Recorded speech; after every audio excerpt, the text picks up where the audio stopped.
Assalamualaikum warahmatullahi wabarakatuh. Waalaikumsalam warahmatullahi wabarakatuh. Oke, pada kesempatan kali ini kami akan mempresentasikan hasil mini riset kami yang berjudul Pengaruh Intensitas Menonton Drama Korea terhadap Ekspektasi Wanita Usia 19 sampai 35 tahun tentang hubungan romantis. Sebelumnya, perkenalkan nama saya Anggiana Cantika Fitri dan rekan saya Lutfia Farah Sabiko, kami dari Prodi Hubungan Internasional kelas 4A. Oke.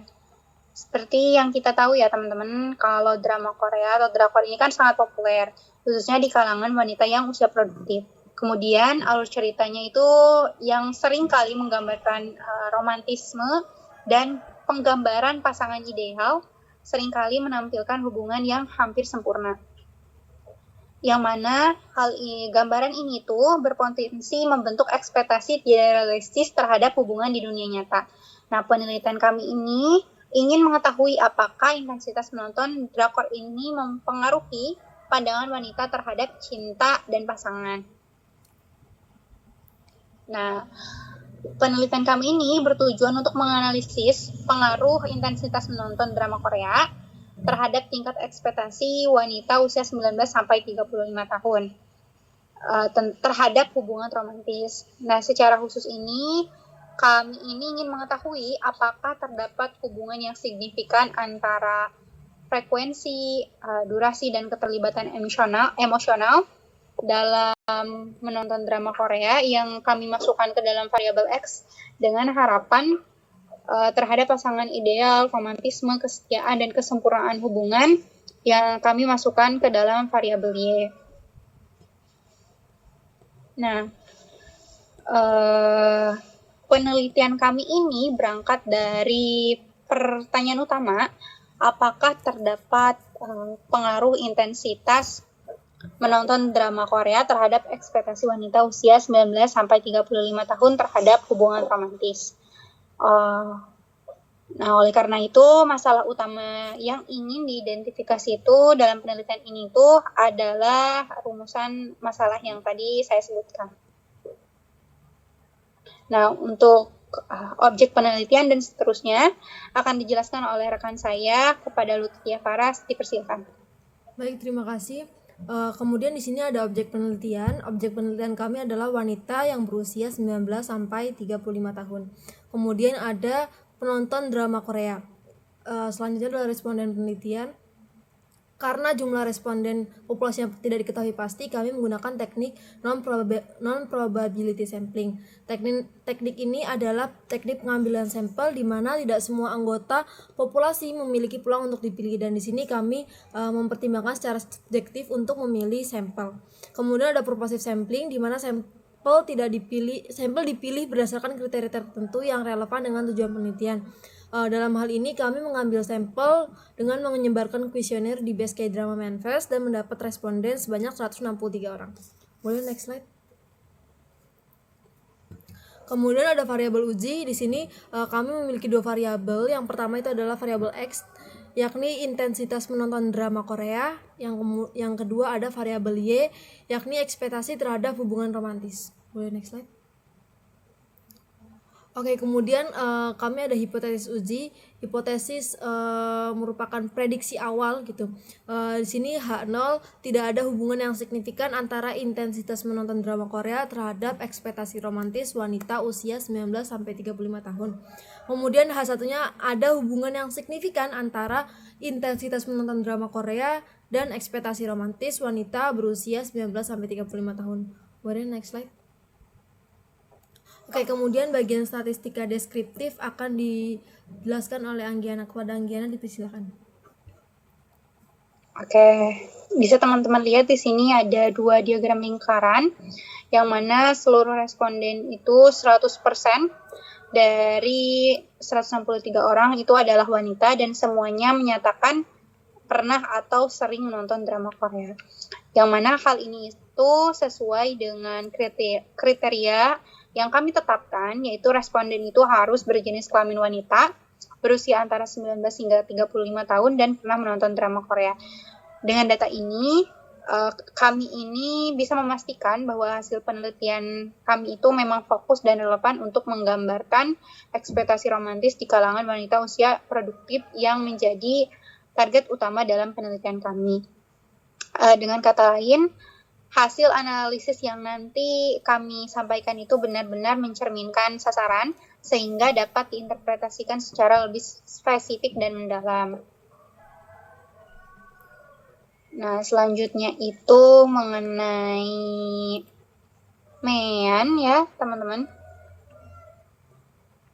Atau rata-rata, yang mana kami itu menghitung jumlah total skor ekspektasi itu lalu membaginya dengan jumlah responden, yaitu 163 orang. Kami membagi menjadi 5 karena menggunakan skala Likert, yang mana rumus MEAN yang nanti kami gunakan itu seperti yang di PPT, karena kami membaginya menjadi 5, berarti nanti di sini responden yang memilih satu dari skala Likert 1 sampai 5 itu ada 10 responden, yang memilih 2 itu ada 12 responden, yang memilih 3 itu ada 32 responden, dan yang memilih 4 itu ada 54 responden, dan yang memilih 5 itu ada 54 responden. Nah, jika ditotalkan seluruh hasil itu didapatkan 621, dan kami membaginya dengan jumlah respondennya itu ada 163, sehingga MEAN yang didapatkan atau rata-rata yang didapatkan itu adalah 3,81. Kemudian untuk median atau nilai tengah, rumus mediannya seperti yang di PPT. Untuk menghitungnya berarti 163 responden itu ditambah 1 dibagi 2, yang mana sama dengan 164 dibagi 2 sehingga didapatkan 82, yang mana kami menggunakan frekuensi kumulatif karena data kami ini besar ya. Jadi data yang dihasilkan itu ke 82 masuk dalam kelompok skor yang keempat, karena kumulatif sampai skor 3 itu hanya 54, skor ke 82 itu ada dalam rentang 55 sampai 108, sehingga hasil mediannya itu 4. Nah, untuk modusnya atau nilai yang paling sering munculnya itu kami menggunakan rumus ini, yang mana frekuensi tertinggi atau yang sering muncul itu dengan total frekuensi ada 55, sehingga hasil modusnya itu adalah 5.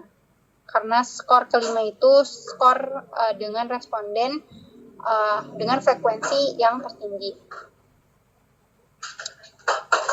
Nah, untuk perhitungan hasil penelitian akan dijelaskan oleh rekan saya kepada Lutfia Paras, dipersilakan. Oke, baik. Boleh next slide. Oke, pertama adalah uji validitas. Uji validitas adalah metode statistik untuk mengukur sejauh mana suatu instrumen penelitian. Dalam hal ini kami menggunakan kuesioner. Bagaimana suatu instrumen penelitian tersebut benar-benar mengukur apa yang seharusnya diukur. Dalam penelitian uji validitas ini, di dalam penelitian kami ini mengukur apakah ekspektasi hubungan, untuk menguji ekspektasi hubungan apakah variabel intensitas penonton itu sudah tepat atau belum. Di sini kami menguji validitas menggunakan SPSS dengan dasar pengambilan keputusan. Jika R hitung lebih besar dari R tabel, maka item dikatakan valid, dan jika R hitung kurang dari R tabel, maka item dikatakan tidak valid. Dan di sini kami seluruh item kami ini di atas nilai R tabel, lebih besar dari R tabel, dan semua dinyatakan valid. Di sini R tabel yang kami gunakan itu adalah 0,1285, di mana mengikuti jumlah N kami yakni 163. Boleh next slide. Oke, kemudian di sini ada uji reliabilitas. Uji realitas adalah proses untuk menguji sebuah konsistensi sebuah alat ukur. Dalam hal ini kami pakai kuesioner, di mana alat tersebut menghasilkan hasil yang konsisten jika digunakan di waktu yang berbeda. Nah, dasar pengambilan keputusan dari uji reliabilitas ini adalah seperti yang ada di tabel yang ada di PPT. Nah, ini. Kemudian nilai reliabilitas kami itu ada 0, nilai kerombak alfa kami, maksudnya nilai kerombak alfa kami ada 0,81, di mana hal itu berada di atas 0,8, yang artinya penelitian kami reliable, atau instrumen-instrumen yang digunakan di penelitian kami itu reliable dan dapat digunakan di penelitian yang berbeda. Boleh next slide. Kemudian ada uji normalitas. Uji normalitas merupakan uji non parametrik yang digunakan untuk menentukan apakah data terdistribusi normal atau tidak. Kami di sini menggunakan Kolmogorov-Smirnov. Dengan dasar pengambilan keputusan p-value lebih besar dari 0,05 data terdistribusi normal, dan jika p-value kurang dari 0,05 maka data tidak terdistribusi secara normal. Hasil penelitian kami di sini 0,200, di mana kesimpulannya data kami terdistribusi secara normal. Boleh next slide. Oke, kemudian uji korelasi. Uji korelasi adalah metode statistik untuk menentukan apakah ada hubungan antara dua variabel atau lebih. Kami di sini menggunakan Pearson karena tadi data kami normal. Jika datanya tidak normal bisa menggunakan Spearman. Nah, dasar pengambilan keputusan ada dua, yaitu uji signifikansi. Jika signifikansi to Taillet itu lebih dari 0,05 maka ada hubungan antara variabel yang signifikan. Terus kedua ada interpretasi kekuatan korelasi. Nah, di sini hasil pengambilan keputusan interpretasi kekuatan korelasi berdasarkan tabel ini. Dan di sini nilai korelasi Pearson kami 0,471, yang berarti menunjukkan adanya hubungan yang cukup kuat atau sedang antara intensitas menonton drama Korea dengan ekspektasi romantis. Kemudian nilai signifikansinya kurang dari 0,1 atau jauh di bawah 0,5, sehingga hubungan ini signifikan secara statistik. Boleh di next slide. Oke, kemudian ada analisis varian. Analisis varian adalah teknik statistik yang digunakan untuk membandingkan rata-rata dua kelompok atau lebih dengan cara melihat perbedaan varian antara kelompok-kelompok tersebut. Di sini kami ada dua kelompok. Yang pertama kelompok status dan kelompok intensitas. Nah, kelompok di sini ada tiga kategori, ada single, pacaran, dan menikah. Mohon maaf, ini menikah harusnya. Kemudian ada intensitas, ya intensitas menonton drama Korea. Jadi kurang dari 1 tahun, 1-3 tahun, atau telah menonton drama Korea lebih dari 3 tahun. Di sini dasar pengambilan keputusannya adalah jika P kurang dari 0,05 maka dikatakan signifikan.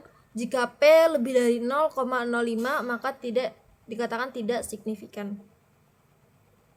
Di sini pertama ada status, kelompok status, nilai signifikansinya itu 0,048, di mana itu lebih kecil dari 0,05. Maka ada perbedaan signifikan antara ekspektasi hubungan berdasarkan status. Kemudian kelompok intensitas dengan nilai signifikansi 0,2114 itu lebih besar dari 0,05. Jadi tidak ada perbedaan signifikan antara intensitas menonton dengan ekspektasi hubungan. Kemudian keduanya nilai signifikansinya 0,117 itu lebih besar dari 0,05. Jadi interaksi antara status dan intensitas menonton dengan ekspektasi hubungan itu nggak ada hubungan yang signifikan. Boleh next slide. Oke. Baik, kemudian yang kedua uji regresi akan dijelaskan oleh Anggiana. Kepada Anggiana disilakan.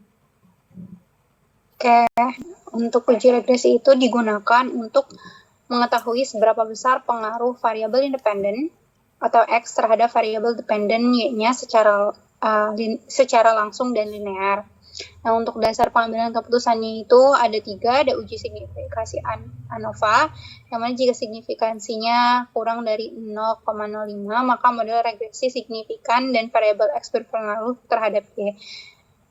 Kemudian ada koefisien regresi, itu jika signifikansinya kurang dari 0,05, maka koefisien signifikan, artinya itu X berpengaruh terhadap Y. Dan yang terakhir itu adjust R-square, menunjukkan seberapa besar kontribusi variabel X dalam menjelaskan variasi Y. Dari hasil kami ini diperoleh persamaan regresinya itu Y sama dengan 8,592 ditambah 0,625X. Artinya, jika seseorang tidak menonton sama sekali, maka nilai ekspektasi dasarnya itu adalah 8,592. Namun, setiap kenaikan 1 unit intensitas menonton akan menaikkan ekspektasi sebesar 0,625 poin. Selain itu, nilai adjust R-square itu sebesar 0,217 menunjukkan bahwa 21,7% variasi dalam ekspektasi hubungan romantis dijelaskan oleh intensitas menonton drama Korea. Dan uji ANOVA untuk model regresi ini menunjukkan hasil signifikan itu P-nya kurang dari 0,001, yang berarti bahwa model regresi yang digunakan itu dalam penelitian ini layak dan valid secara statistik. Nah, kesimpulan dari penelitian kami itu menunjukkan bahwa terdapat hubungan positif dan signifikan antara intensitas menonton drama Korea dengan ekspektasi wanita usia 19 sampai 35 tahun terhadap hubungan romantis. Yang dibuktikan dengan hasil uji korelasi Pearson menunjukkan nilai R itu sebesar 0,471 dengan signifikansi kurang dari 0,001, yang berarti hubungan keduanya itu cukup kuat secara statistik. Kemudian dibuktikan juga dengan uji regresi linear dengan koefisien regresi itu sebesar 0,625 dan nilai adjust R-square sebesar 0,217, yang menunjukkan bahwa intensitas menonton menjelaskan 21,7% variasi dalam ekspektasi romantis. Dan dibuktikan juga dari hasil ANOVA memperkuat bahwa model regresi signifikan secara statistik P-nya itu kurang dari 0,001. Dengan demikian, penelitian kami itu menyimpulkan bahwa semakin sering menonton drama Korea, semakin tinggi kecenderungan membentuk ekspektasi romantis yang ideal atau tidak realistis. Nah, sekian dari penelitian kami. Mohon maaf apabila ada beberapa kekurangan. Wassalamualaikum warahmatullahi wabarakatuh.